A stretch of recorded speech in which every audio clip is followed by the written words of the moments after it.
biggest thing is that you got guys that can't work out. My guys haven't seen a gym in 10 days and won't for another 14 probably. Every gym is closed down. So how concerning is that as, like Diab and Fletcher are preparing to compete at the biggest stage and they don't even have a facility to train?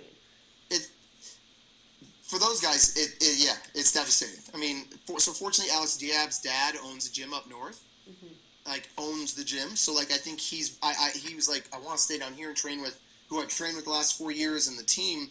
I was like, dude, you need to go home. DIA has shut down facilities. I literally just went through the gym on Saturday and locked every door because I found out some guys were trying to sneak in because, we need to work out. Gymnasts and soccer players and basketball players and football players are different. You can't just keep a general physical conditioned preparation body and think that that's the same as doing gymnastics. It's just different. We have gymnasts have to keep doing gymnastics. The longest time outside of a surgery that I ever took off from the sport was a week.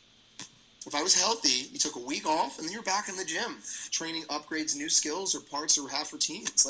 You're never done with our sport, unfortunately. So it's awful. And I think every guy at home is sitting on their couch doing handstand push-ups and trying to do a little bit of gymnastics to keep that general cardio and physique kind of up, but it's not enough. After 3 weeks go by, we're losing muscle memory, we're losing the ability to do our gymnastics, and we're going to start that awful uphill climb that is going to take months to come back. So when you look at an Olympic hopeful, that's truly devastating to an Olympic calendar. I mean, every day is planned out. Every day when I looked back to my Olympic journey, and there's wiggle room and you make adjustments, but when you get to that crunch time, the red zone of the Olympics where you're 6 months out, you're looking at every day matters, and everyone just got put on immediate halt. No training, can't go in a gym, you can't do your sport for 2 to 6 weeks. You can't do that. So, I think the IOC they finally made the right choice. Yeah. You got to postpone. For sure. So what's next for you as far as taking care of the program? What are kind of your next steps to handle this and maybe just move forward and go on to next season? Yeah, waiting. Right. So immediately next season. So, we're a pretty stacked team for next year. We've got a really, really powerful freshman class coming in, and we've got a lot of weapons sticking around. Michael Fletcher, who was injured, was out this year. He'll be back next year. Clay Mason-Steven was out last year as he was recovering from his last ACL. Just hurt his ACL again, actually tore his MCL as well. But already had surgery on that and will be back for next year. So 2 of our big all-arounders back healthy, also are incoming freshmen. So I'm really excited about our next season. If our seniors get the chance to stick around, I know that many of them will. That's very exciting, but I don't know.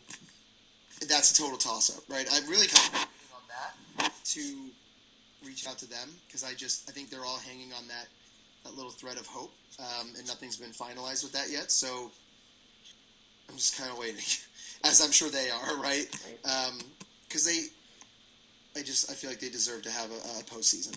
They've worked way too hard to just finish off with a dual meet against, what was it, Springfield. Was our last home meet. It's not how it's supposed to end. So and then recruiting, which doing a lot of things like this, just phone calls, and so we wouldn't start on house visits till the summer anyway. But because of our big freshman class, it's actually not even a big recruiting year. So I've never honestly been this less busy in my entire life, to be perfectly frank. So I'm kind of being Mr. Mom right now as my wife is working, and I'm trying to figure out how to take care of my 3 kids, which might be the hardest job I've ever done in my entire life, to be completely honest. So we had a good set schedule, and none of it happened. None of it worked, and it was exhausting. So